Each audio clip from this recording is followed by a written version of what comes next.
అండి, అందరికీ నమస్కారం. Welcome to our channel. Ration కార్డుదారులకు బిగ్ అలర్ట్ అయితే వచ్చింది. కొత్త రూల్స్ తెచ్చిన కేంద్రం అవేంటో ఇప్పుడు మనం ఈ వీడియోలో తెలుసుకుందాం. కాబట్టి ఈ వీడియోని ఇక్కడ స్కిప్ చేయకుండా ఎండ్ వరకు చూస్తేనే మీకు ఈ విషయంపై ఒక క్లారిటీ అనేది వస్తుంది. కాబట్టి తప్పకుండా వీడియోని ఎక్కడ స్కిప్ చేయకుండా ఎండ్ వరకు చూడండి. చూసిన తర్వాత మీ అభిప్రాయాన్ని తప్పకుండా కామెంట్ సెక్షన్లో అయితే తెలియచేయండి. ఇక వివరాల్లోకి అయితే వెళ్దాం. ముఖ్యంగా కొత్త రూల్స్లో కేంద్రం ఏ విధమైన గైడ్లైన్స్ ఇచ్చిందంటే, ముఖ్యంగా ఏదైతే దేశంలో అర్హులైన ప్రతి వ్యక్తికి ఉచితంగా రేషన్ అందించాలన్న సంకల్పంతో కేంద్ర ప్రభుత్వం ఫ్రీ రేషన్ స్కీమ్ అయితే అమలు చేస్తున్న సంగతి అయితే మనకి తెలిసిందే కదా. ఈ నేపథ్యంలో ఇక ఈ ఉచిత రేషన్ పథకం క్రింద కుటుంబంలో ఒక వ్యక్తికి సంబంధించి 5 కిలోల చొప్పున ఉచిత ధాన్యం అయితే అందిస్తోంది. అయితే రేషన్ కార్డు లబ్ధిదారుల ఎంపికకు సంబంధించి కేంద్రం పకడ్బందీగా రూల్స్ని అయితే అమలు చేస్తోంది. ముఖ్యంగా అవసరమైతే ఎప్పటికప్పుడు కొత్త రూల్స్ని కూడా తీసుకొస్తోంది.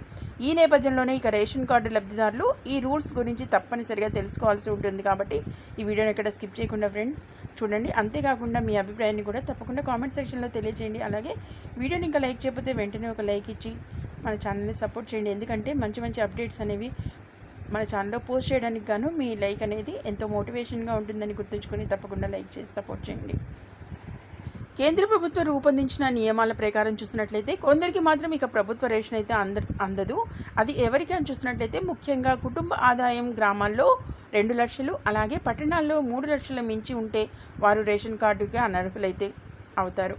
ఇక ఇంట్లో ఫ్రిడ్జ్, ఏసీ ఉన్నా, అలాగే ట్రాక్టర్ లేదా కారు వంటి వాహనం ఉన్న రేషన్ కార్డు ఇవ్వరు. ఇక ఇన్కమ్ ట్యాక్స్ పరిధిలోకి వచ్చేవారు కూడా తమ ప్రభుత్వం నుంచి రేషన్ కార్డుకి అయితే అనర్హులుగా అయితే గుర్తిస్తున్నారు. ఇవి ముఖ్యంగా గమనించుకోండి. ఎవరైతే ఆదాయం గ్రామాల్లో 2 లక్షలు, అలాగే పట్టణాల్లో 3 లక్షలు మించి ఉంటేవారు ఇక రేషన్ కార్డుకి అయితే అనర్హులుగా గుర్తించబోతున్నారు. ఇకపై అలాగే ఇంట్లో ఫ్రిడ్జ్, ఏసీ ఉన్న, ట్రాక్టర్ లేదా కారు వంటి వాహనం ఉన్న రేషన్ కార్డు ఇవ్వరన్నమాట. ఇక ఇన్కమ్ ట్యాక్స్ పరిధిలోకి వచ్చేవారు కూడా ఇక ప్రభుత్వం నుంచి రేషన్ అయితే తీసుకొనడానికి అనర్హులుగా అయితే గుర్తించబడుతోంది ఇక కేంద్రం. ఇవి మనకి కొత్తగా వచ్చిన గైడ్లైన్స్ అనమాట. అంతేకాకుండా మరిన్ని గైడ్లైన్స్ అయితే తీసుకొచ్చింది. దీనికి సంబంధించిన సమాచారాన్ని కూడా మనం ఇప్పుడు తెలుసుకుందాం. అయితే చాలామంది అర్హత లేకున్నా కూడా ఇక రేషన్ పొందుతున్నట్లు కేంద్రం దృష్టికి అయితే వచ్చింది. ఈ నేపథ్యంలోనే ఇలాంటి వారు తమ రేషన్ కార్డును సరెండర్ చేయాలని కూడా కేంద్రం అయితే ఆదేశించింది. దీనికి సంబంధించి ప్రత్యేకంగా డెడ్లైన్ పెట్టినప్పటికీ అనర్హులైన వారికి సంబంధించి వారిని అయితే లబ్ధిదారులకు స్వతహాగా ఎవరైతే అనర్హులుగా గుర్తించబడతారో చెప్పిన గైడ్లైన్స్కి సంబంధించి అనర్హులుగా ఉన్నవారు ఎవరైతే ఉన్నారో ఇక లబ్ధిదారులు స్వతహాగా ఆహార శాఖ కార్యాలయానికి వెళ్ళి చేతిరాతతో కూడిన లేఖ రాసి రేషన్ కార్డును అప్పచెప్పాల్సి ఉంటుందన్నట్లుగా మనకి ఇంపార్టెంట్ అప్డేట్ అయితే కేంద్రం నుంచి అయితే రిలీజ్ అయింది. అంతేకాకుండా లేకపోతే ఇక భవిష్యత్తులో చట్టపరమైన పరిణామాలు ఎదుర్కోవాల్సి ఉంటుంది అన్నట్లుగా మనకి ఈ అప్డేట్ అయితే రిలీజ్ అయింది. అలాగే ఇక రేషన్ కార్డుతో ఆధార్ కార్డుని లింకు చేయడం కేంద్రం తప్పనిసరి అయితే చేసింది. రేషన్ కార్డులో ఉన్న లబ్ధిదారులు తమ ఆధార్ కార్డును రేషన్ కార్డుతో లింక్ చేయాలి. ఇప్పటి వరకు లింక్ చేయని వారుంటే ఇక త్వరగా అనుసంధానం అయితే చేసుకోవాలన్నట్లుగా కూడా వివరించింది. అలాగే ఏదంటే కనుక ఇలాంటి వారి రేషన్ కార్డులు రద్దయ్యే అవకాశం ఉంది. తద్వారా ప్రభుత్వం నుంచి రేషన్ అందదు.